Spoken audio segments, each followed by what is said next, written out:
Alrighty, in this video, we're going to be taking a look at the relative layout.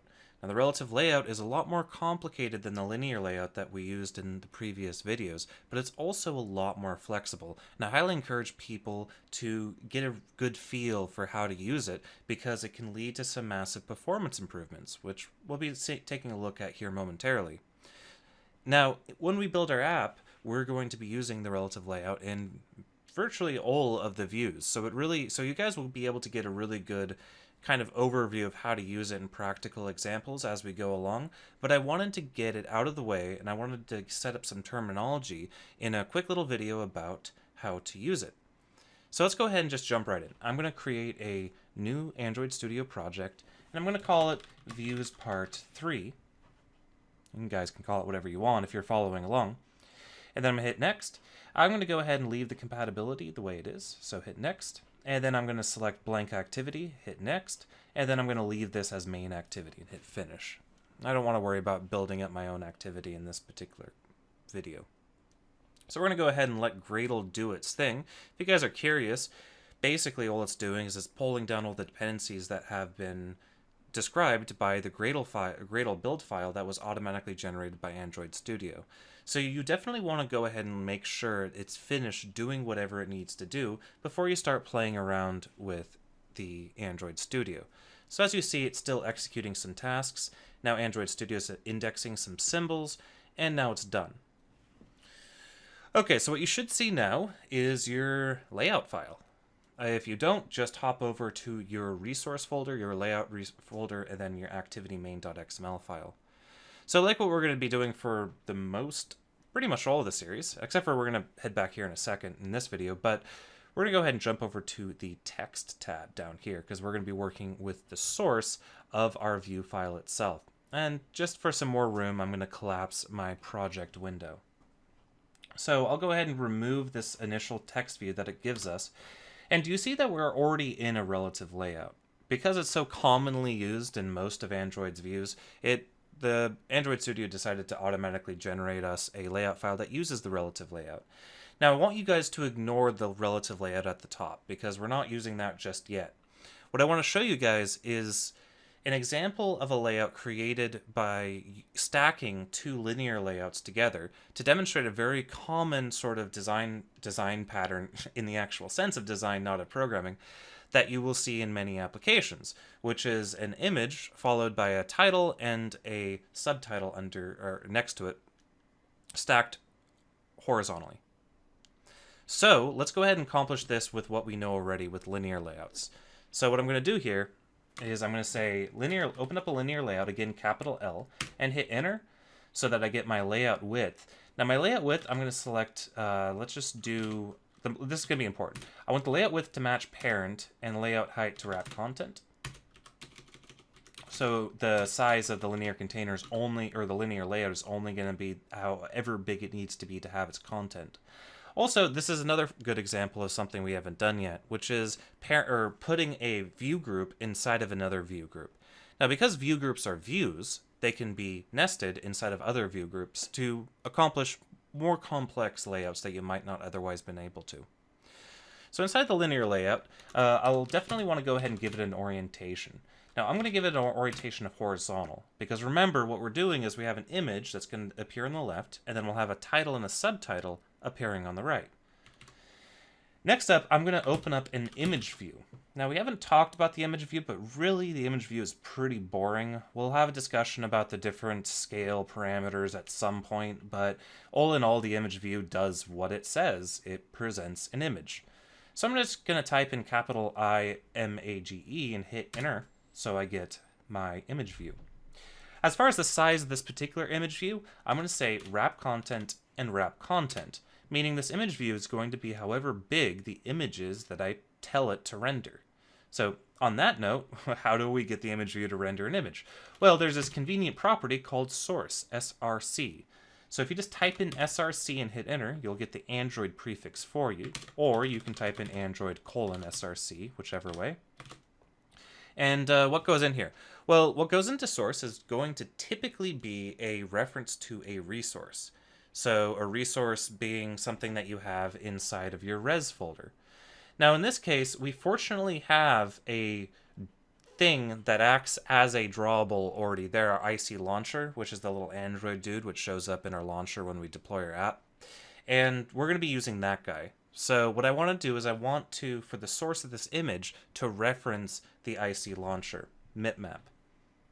Again, I'm just doing this because I don't want to pull in an external image just for the sake of this example. Again, this is just an example. So I'm going to say that's how you reference resources, remember? Mipmap, which is the type of resource, /, and then IC launcher.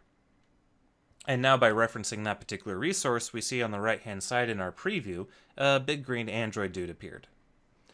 So now what I want to accomplish is I want a title and a subtitle to appear to the right of the Android dude. So the way that we would think of doing this without a relative layout and only using what we've seen so far is to introduce a second linear layout. So I'm going to introduce a second linear layout. So I'm going to type in li and hit enter. And for the width, I'm going to go ahead and say match parent, and for the height, I'm going to say wrap content. Then I'm going to add one more attribute to this linear layout. I'm going to say orientation vertical, because we want this to stack vertically. In fact, I'm going to go ahead and introduce one more attribute into this linear layout. I want a margin left of, let's do 16 dp, 16 device-independent pixels. So that will make this linear layout appear 16 device-independent pixels away from that image view that we have right there. Now inside of this linear layout, what I'm going to do is I'm going to put in my text views, because I wanted a title and a subtitle. So I'm going to open up a tag and say text view, just typing in text, then hitting enter. Again, it's really important to get used to typing like this. It'll save you a bunch of time. For the width of my text view, I'm going to say match parent, and for the height, I'm going to say wrap content. Then I'm going to give it a couple other parameters. First of all, I'm going to say text size, and I'm going to give this a text size of 26 SP. Now you can think of SP as the equivalent to DP, where DP is device-independent pixels, but it's a little bit more than that. They're scalable device-independent pixels. And the reason that's important is because SP, how an SP relates to a pixel isn't just determined by the screen density. It's also determined by the user and how big they want their text to appear. So typically speaking, unless it's incredibly important that you don't do this, which it should almost never be, you should use SP so that for your text sizes, so that the sizing, the scale factor of the end user is respected when the text is rendered. Anyway, so that's why we use 26 SP for the text size. Now for the text, I'm simply going to say main title. And so now over here, we see we have main title to the right of our image view. So that's pretty cool. Now let's go ahead and do a subtitle. So I'm going to say text view. For the width, I'm going to say match parent. And for the height, I'm going to say wrap content. Now inside of this text view, I'm going to go ahead and give it a text of subtitle, and I'm not going to change its font size on purpose so that the main title appears larger. Maybe in all addition to this, on this title text view up here, I'll give this a margin bottom of 16 device-independent pixels, just to give it some little space, room to breathe there. Or maybe 8 would be more appropriate, so there's less spacing between the two titles than there is between the image, which I think makes a little bit more sense. Values aren't particularly important. So now this is what we see. I can go ahead and hit run app. It's not particularly exciting, but we'll go ahead and do this anyway, at least to get this built and installed on the device. And so, again, if you guys are, linear layouts can be composed to do this sort of thing, and it'll work. As you see, it works. You'll also notice something interesting because of the screen density of this particular device that I'm looking at, which I'm looking at a Nexus 5 instead of a Nexus 4 on the screen, the sizing of my Android dude changed. The reason for that is I have a different value, a different image for my launcher per screen density. And because this has a smaller screen density, the image is smaller when it renders. But it's not, either way, it's not terribly exciting. We accomplished a fairly straightforward layout that you would see in a lot of different scenarios. And you can get by with just this, but there's a big problem. And the big problem is that every single view group in particular that you add into your view hierarchy being, well, the hierarchy of your views, we can look at it in our design. Here's our, oh, they call it a component tree. Okay, that's a weird change of terminology, but that's okay. But this is our view hierarchy. We start with the device, we go into our relative layout, we go into a linear layout, we go to another linear layout, then we go into our text view. That's our hierarchy. Now, like I said, every single view, but especially every single view group, adds an additional level of computation required for Android to render it to the screen. That should make sense. The more stuff we have in our view hierarchy, the more computation has to take place in order to position all of our elements. Now, you might not think this is a very big deal for what we're looking at right now, and in reality, it isn't. For these sort of things, it's not a big deal that we're using a linear layout nested inside of a linear layout.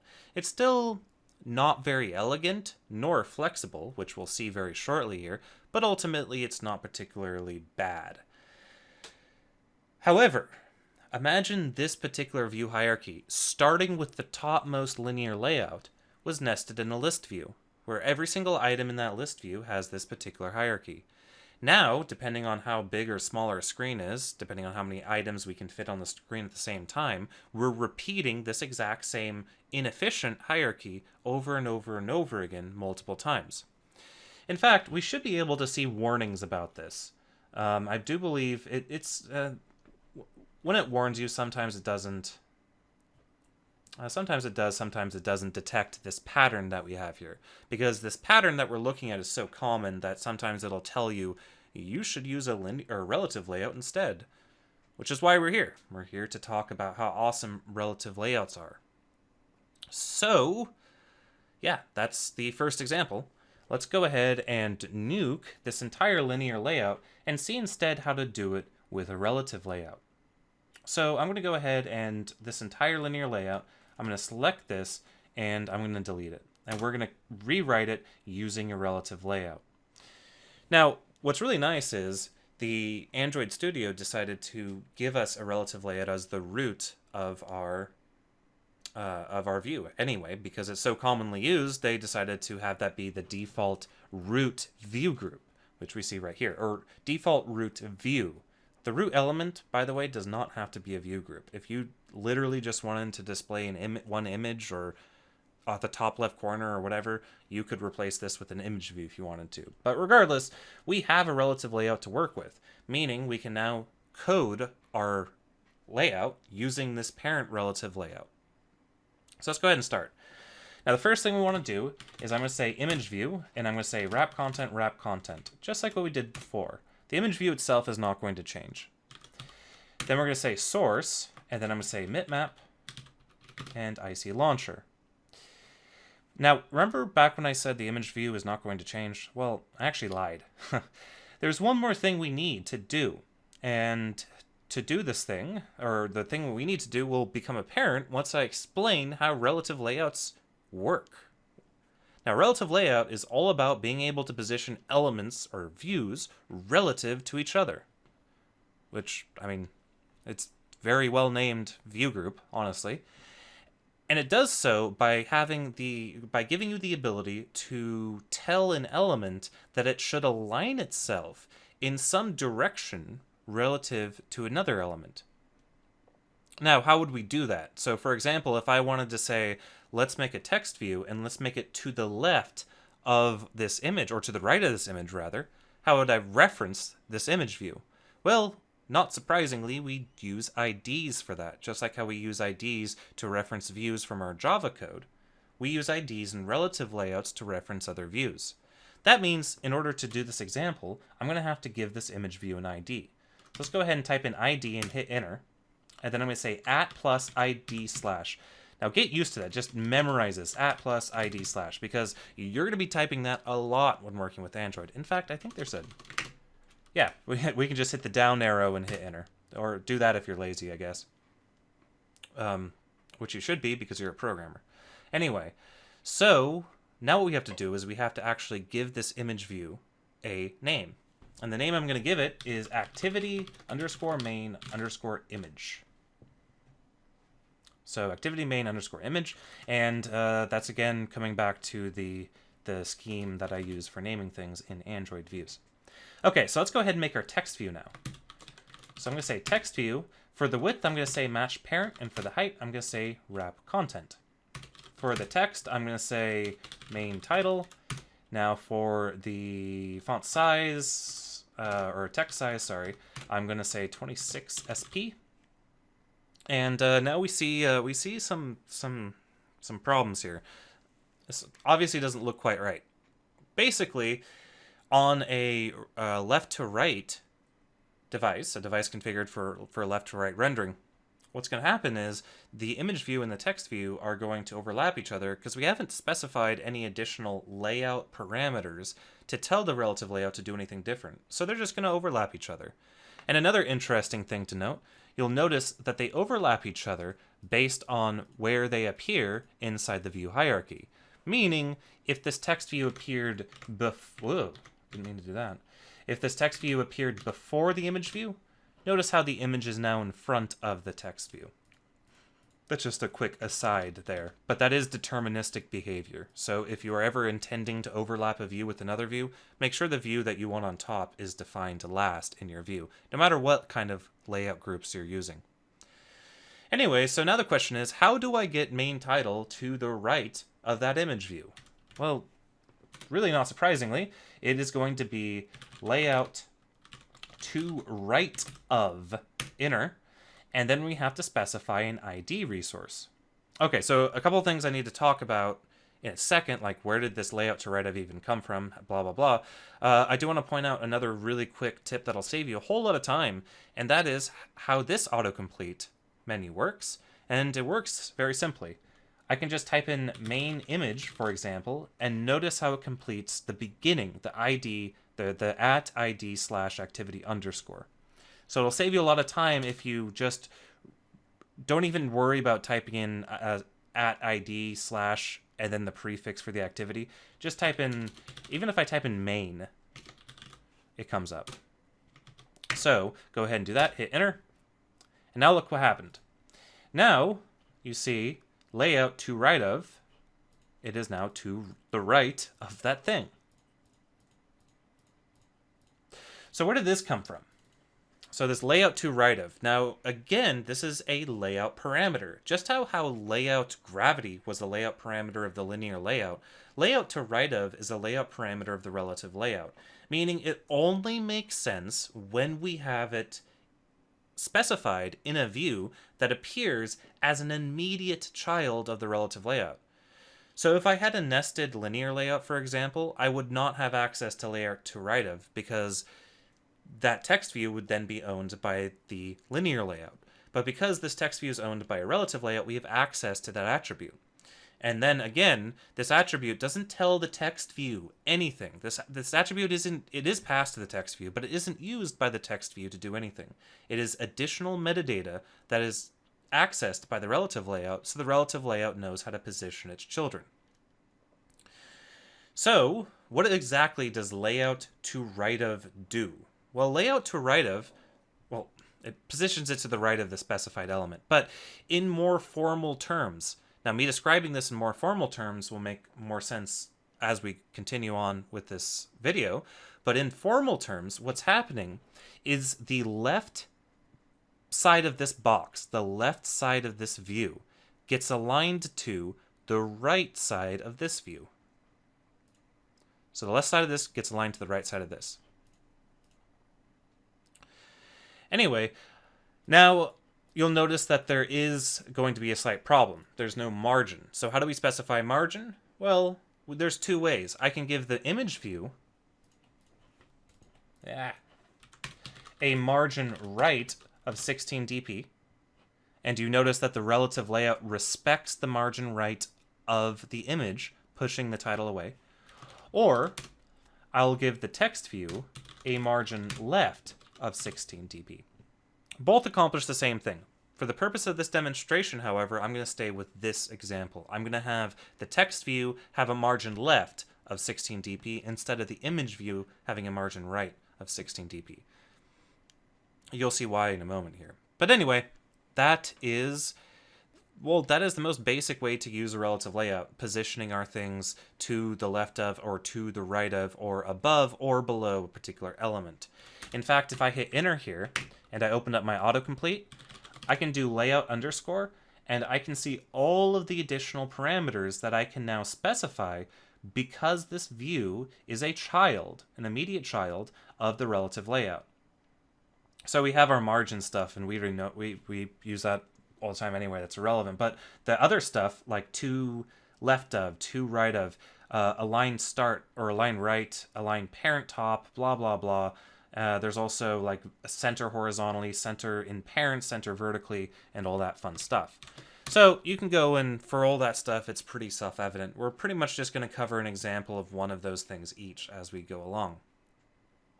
So let's go ahead and do our subtitle. How are we going to do that? So I'm typing a text view, and I'm going to give it a width of match parent and a height of wrap content and a text of subtitle. And now, as you see, it appears at the top left because we haven't told it to go anywhere else. So what would I do in this case? Well, I want to position this view relative to my title view.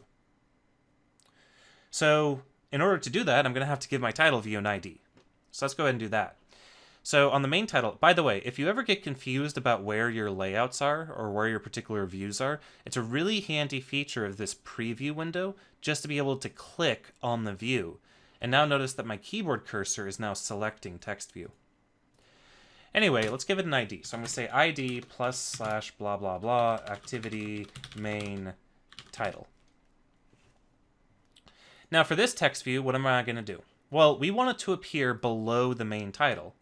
So let's go ahead and say below. I'm just going to type in the word below, and the autocomplete window pops up and says Android : layout underscore below. I'm going to hit enter, and then I'm just going to type in main title.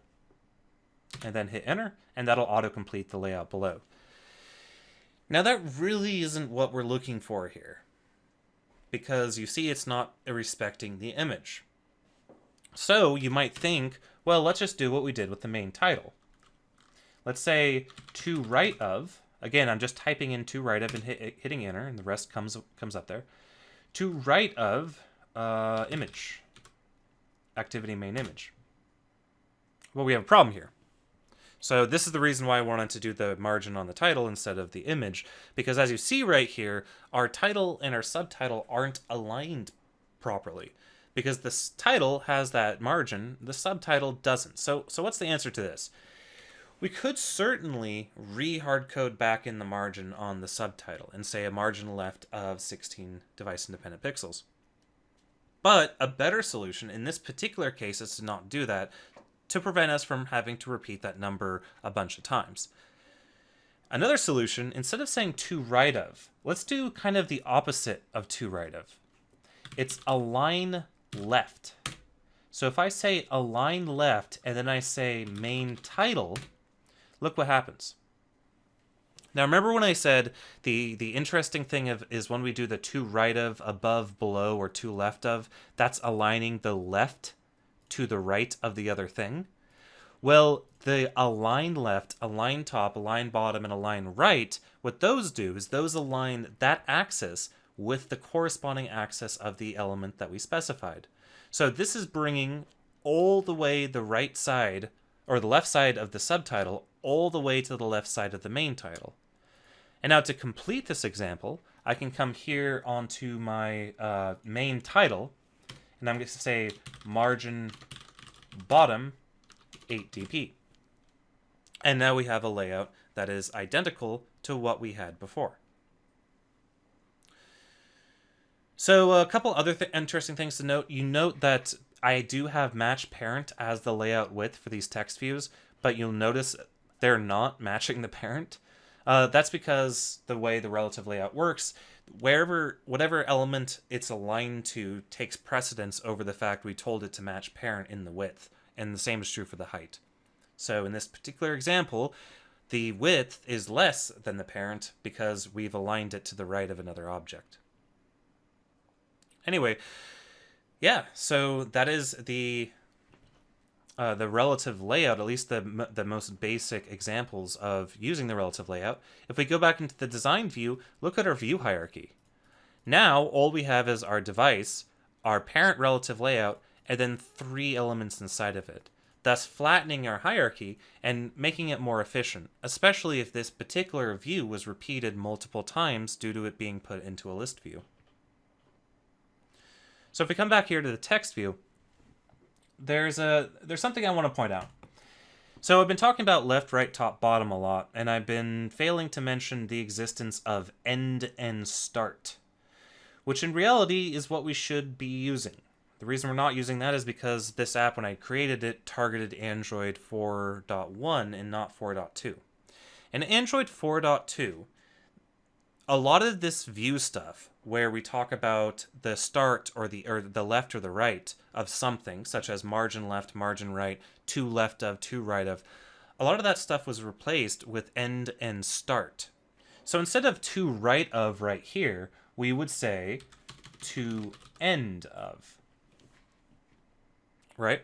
And then we get an error. We get an error because it was Android 4.2 that introduced this, not 4.1. Now, in the future, I won't make the mistake of accidentally creating a Android application that targets 4.1. We're going to be targeting 4.2 and above for our application, so we'll be able to use the appropriate to end of instead of to right of. But what's the difference? That's actually probably a good thing to point out. The difference is that end means the end of something, right means physically to the right. The difference comes into play when we talk about left to right versus right to left languages. So some languages like Arabic, for example, read right to left. So the text is aligned all the way to the right-hand side of the page and you read right to left. Whereas in other languages, most Western languages, to my knowledge, are left to right, meaning the stuff is aligned to the left, you look at the left of the page and you read to the right. End means wherever something should logically end, taking into account whether the language that the current locale is set in is left to right or right to left. So if I, right here, if I kept it to right of and everything like this, what would happen is in a Western language that reads left to right, this would display as it is. And in a language that reads right to left, it would also display as it is. There would be no difference because we're using to right of or align left. But if I switch this to end of and margin start and align start, if I changed all those, now would be the difference. Well, difference would be in a Western locale, it would still look how it looks on the screen. But in a right to left locale, all of these things would be flipped. This would start over here, this image would be on the right, and then these would be aligned to the right of the image. So if you want to be able to handle right to left languages, which you should be cognizant of as you write your applications, then you should always use to end of instead of to left of. Now what's funny is here, you'll notice that when I have left and right, it gives me a warning about it, right? It says, consider adding layout to end of instead of to better support right to left layouts. But then when I change it to end of, it gives me an error. It's like, yeah, do this thing, but don't do this thing. The reason I'm getting an error again is because I set the compatibility to Android 4.1 instead of 4.2, which 4.2 is what introduced this new way of doing things. So yeah, well, that's just in your mind, just equate end to right, start to left. All right, I'm gonna go ahead and finish this video with one more example, an interesting example that we're gonna be coming across when we build the app. But I think it'll let us talk about a couple more layout parameters that are available to us with the relative layout. What I want to have happen is I want there to be two buttons at the bottom of this view. I want there to be two equally widthed buttons. Now, one way that we can do this is by introducing a linear layout. So I'm going to say linear layout, width of match parent, height of wrap content, I'm going to give the linear layout an orientation of horizontal. Then I'm going to create two buttons inside of it. I'm going to say button 1 is going to be, the width is going to be match parent, height is going to be wrap content, weight is going to be 1, and then the text is going to be okay. And then I'll have another button with a width of match parent, wrap content, weight of 1, and text of cancel. Now if I scroll up, I see my two buttons here on my linear layout. So with the relative layout, how would I get this to the bottom of the screen? Well, I can go ahead and inside of the linear layout itself, give the linear layout a layout parameter and say layout